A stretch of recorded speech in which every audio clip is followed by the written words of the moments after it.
Welcome to the Real Estate Investing Club. This is the place everyday real estate investors gather to share their best stories, biggest insights, and favorite tactics to grow a portfolio of cash flowing properties in today's market. Here's your host, Gabe Peterson.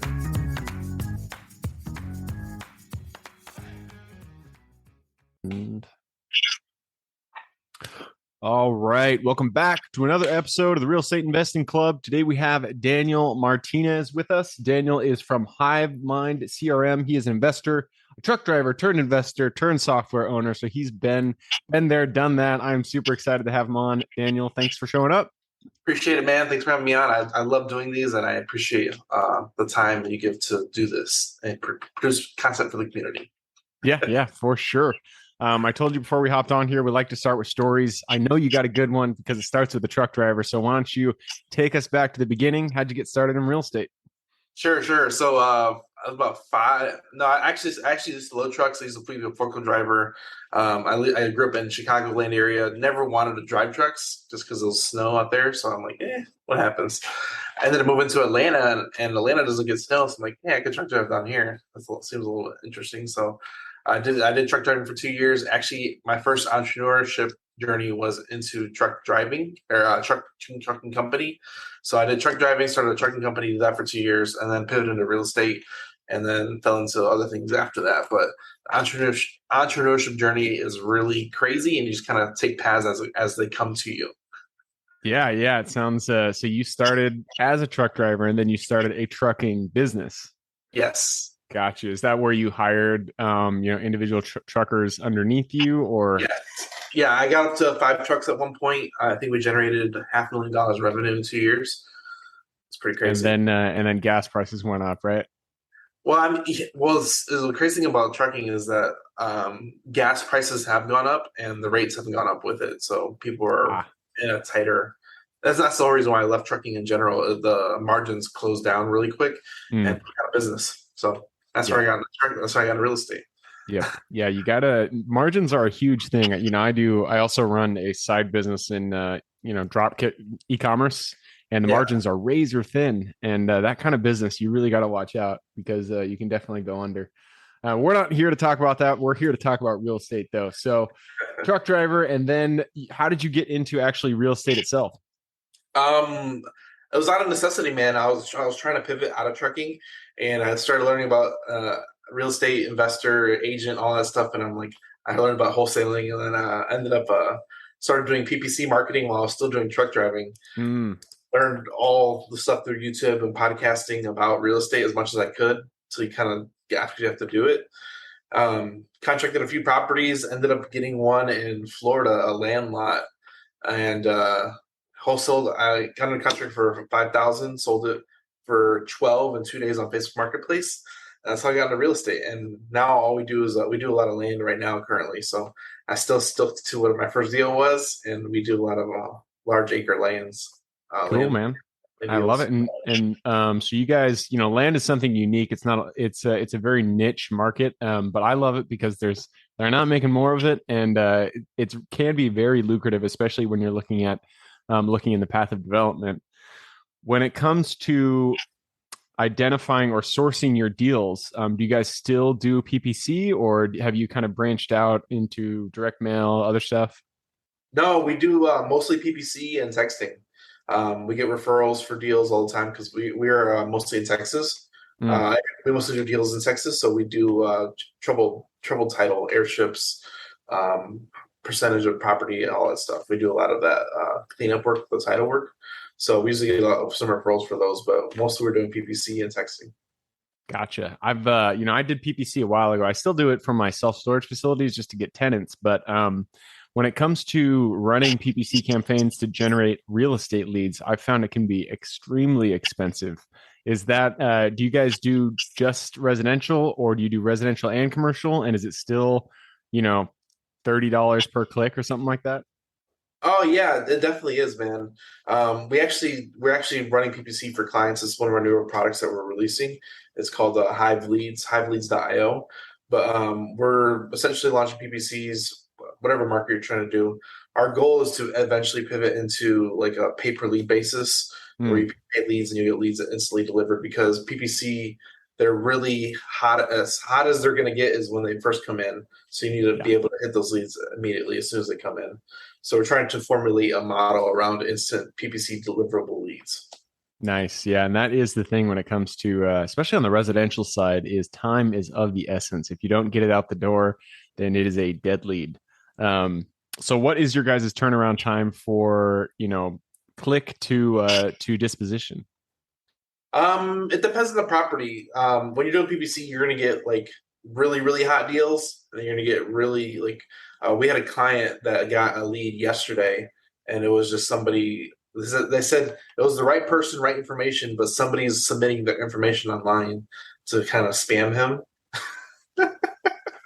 And like stuff like that happens with PPC. Like you're gonna get really good leads. You're gonna get like not even leads at all, and then you'll get like a really hot lead. So I think we got two properties under contract last week just from our PPC that we're running. But it's one of those things where like it varies. Like so we like targeting land. We've gotten some really good luck with doing PPC land. We've done over 6 figures over the last 3 years, multiple times just off PPC, off of one little lead that comes in. So it's definitely profitable. You just got to keep it up and running. Yep, for sure. And do you guys constantly go in there and update your PPC campaigns, or do you just, make sure they're optimized from the get-go and then kind of set it and forget it? We're always tweaking it based off of keywords and stuff like that. So you always have to have somebody on it. So we have a person in-house that's really good at PPC that kind of like we already have the knowledge base, but it was better to bring in somebody that has more experience with it, and they help us optimize our PPC campaign to make sure we're always getting the best results possible. Because it varies. The Google algorithm changes every once in a while, so you have to adapt and change your website. It might be your keywords. All that stuff is all goes into it. It can be a little complicated. Yeah, there's a lot to digital marketing, that's for sure.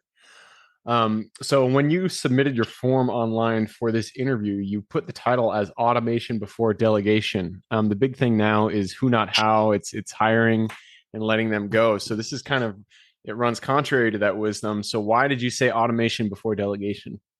So part of our software, we have a software called HiveMind. A lot of people they want to delegate. Everybody's like everybody previous was like delegation. Well, a lot of things can be outsourced and sometimes even automated where you don't have to delegate it at all. You might just have to have overseeing, or you can set up automation to notify you when certain things happen. So it's one of those things where like you can really get a better handle of your business, no matter what business you're in. We use it for real estate. We use it for data company. We use it for a lot of different things, but it's one of those things where like, if you can control a lot of those features through automation, you can really expand and amplify your work or your team's work that they're actually doing. Makes sense to me. So on, speaking through your whole land business, or just any real estate business, what are the top few processes that you feel benefit the most from automation? One of the best things is just like instant deliverability and transparency. It helps with so many things like PPC leads, instantly text, email, acquisition team is notified. There's a group message, hey, who's going to cover this lead? Like there's instant transparency pushed out to everybody that's in there. We have an app and text email notifications. So it's one of those things where like everybody's on the same page and you can really control a lot of like, I sent out 750,000 emails last month on automation. Wow. That's a lot. Typing that out would be ridiculous. So it's one of those things where like you can really automate your outreach in a lot of different ways, no matter what type of marketing you're doing. That makes sense. So you're just talking about, you're talking mostly about marketing, automating your marketing and not automating, operations, anything on the property management side, but you're really looking at it through the lens of getting leads, getting those leads taken care of, that kind of thing.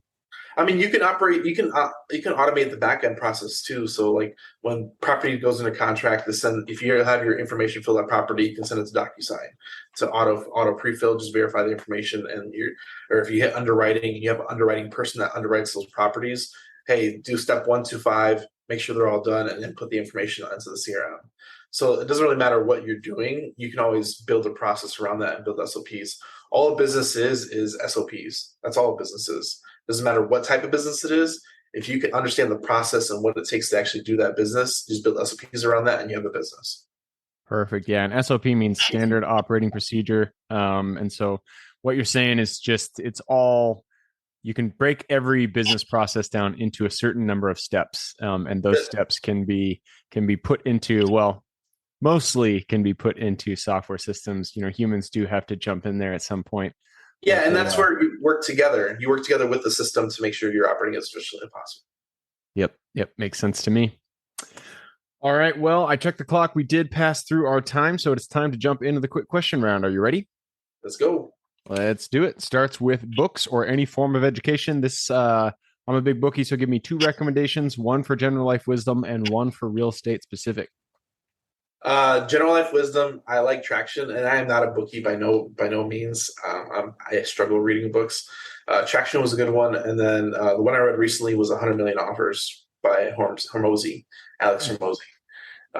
Those are 2 really great books. Traction really gives you like an understanding of like what you should find in a partner, whether you hire them or partner with them, and a lot of those are. You really need that other aspect, whether you're a visionary or a integrator, you always need the other aspects to fulfill those needs because you can't do it all yourself. Yep. That's interesting. So he kind of broke it down into 2 buckets, one person being the visionary, one person being the, get shit done kind of guy, right? That's it. Interesting. I love it. All right, moving on. This one is for your younger self. So if you could go back to the Daniel who had no experience in real estate, he was still, running that trucking business. If you could go back to him, look him in the eye, give him one piece of advice moving forward. It always takes more work than you think it does. A lot of people think that I'm doing all I can to get a deal. And this is what I thought when I first started. I'm doing all I can to do a deal. Honestly, what it takes to do real estate, you need to do more. Whatever you think is enough, you need to do more. And that's just the honest truth. And I didn't understand that when I first started. And it's always going to take more time, more automation, more everything just to get that first deal or even consistent deals, because like you can get stuck in a rut and it's really easy to do that. And it's just, you got to do more. Yeah, that's good advice. And I still remember the first time when that truth kind of, when I realized that was a truth, and it was when we were working with someone who was much more advanced than we were. We were just starting out in the commercial side, and we had looked for debt in the past, probably called 5-10 people looking to find somebody who would, put debt on a property. And then this guy that we were working with, who we were going to wholesale this commercial property to, I looked at his checklist because he was reaching out to debt for this property that he was going to buy, and they had reached out to over 70 different banks. And I was like, holy shit, you really got to put a lot more effort into things than I think. So that is good advice. I like that you said that. Moving on, this one is for, let's check it. I lost my spot. All right, this is a good one for you because you run a tool. So I think I know what you're going to say here, but give me one tool that you could not live without in your business. It's really biased. It's really biased. Hive mind, but like literally, I'm telling you, I run and operate 4 different businesses from this one software, and it's really changed my life because like what's really out there is like Podio. Everybody's heard of Podio or views Podio at some point, and it's just like terrible process. It's really archaic, and it's a pain in the butt. Like with you need to get something that you, no matter what it is, if it's HiveMind or some other software, get something that you can go in there, utilize, understand how to utilize it. That way you can amplify your results whenever you are working. Whatever that is, whether it's any other software out there, whatever you like, find something to help you amplify your work that you're doing. Perfect, man. I love that. And yeah, I got started with Podio. No, I'm not throwing any shade to Podio because it is free, and free is always good when you're just getting started out. But it's only free to a certain point. Once you actually start doing something, they start charging you. Yeah. If you start putting a lot of volume through it, they'll definitely start charging you. All right, moving on. This one is for the United States. You guys are into land. So there's a lot of land out there, a lot of opportunity to buy, to do some deals. So give me one metro, one MSA that you are most excited about investing in today. Texas and Florida. Texas and Florida are really, really hot markets when it comes to land, just because Florida, they subdivide little tiny lots. There's thousands of little tiny lots all over Florida. You can get a really good deal on. Most of the time they inherited them or bought them really cheap, and they're just willing to take a cash offer. A lot of opportunity in Florida. Texas, because if you subdivide lots into 10 acres or more, you don't have to go through the county. You just need a survey done. And you can create a lot of opportunity there. So that's interesting. I didn't know that about Texas. I own 3 properties in Texas, but that's cool to know about the subdivision there. All right, and that moves us on to the last question, and this one's for the listeners. You've given us a lot of good advice, so let everyone know the best way to reach out to you and get in contact. So you can actually text me at 210-972-1842, 210-972-1842. We have a $1 course. It's how to make 6 figures on a one land deal. We've done it 5 times already. So we kind of provide information of how we did those deals and how we're doing more of those in the future. We actually have a podcast, Hive with Us podcast, on all platforms. We're on YouTube. Just search Hivemind CRM on every platform out there, and we are there, guaranteed. Even Pinterest. Even Pinterest. I love it. All right. Well, that wraps it up. Daniel, thank you very much for hopping on the show. No problem. Thank you for your time. Definitely go check us out. Have a good day. All right. And for everybody who's here with us today, thank you guys for showing up. You are the reason we do this. So if you have any questions whatsoever, reach out to me, Gabe at therealestateinvestingclub.com. Other than that, hope you have a great week. Keep rocking real estate, and I look forward to seeing you on the next episode. All right, before I officially sign off, I have a quick announcement to make. If you're interested in becoming a passive investor in one of my deals, my own company, Kaizen Properties, is looking for capital partners for our upcoming projects. We invest in what are known as recession-resistant assets, mainly self-storage facilities, mobile home and RV parks, and industrial properties. If you're interested in investing and would like to learn a little bit more about my company, our investing criteria, and some of the previous projects we've done, go to the Real Estate Investing Club podcast at therealestateinvestingclub.com and scroll all the way down to the bottom of the page. Click on the Invest With Us button. That'll pop up the investor form. Fill that out, and we will reach back out to you as soon as we can. Or if you prefer a little bit more of a personal touch, you can reach out to me at gabe@therealestateinvestingclub.com. So really, that is it. Again, it was a pleasure hanging out with you guys during this episode, and I look forward to seeing you on the next episode.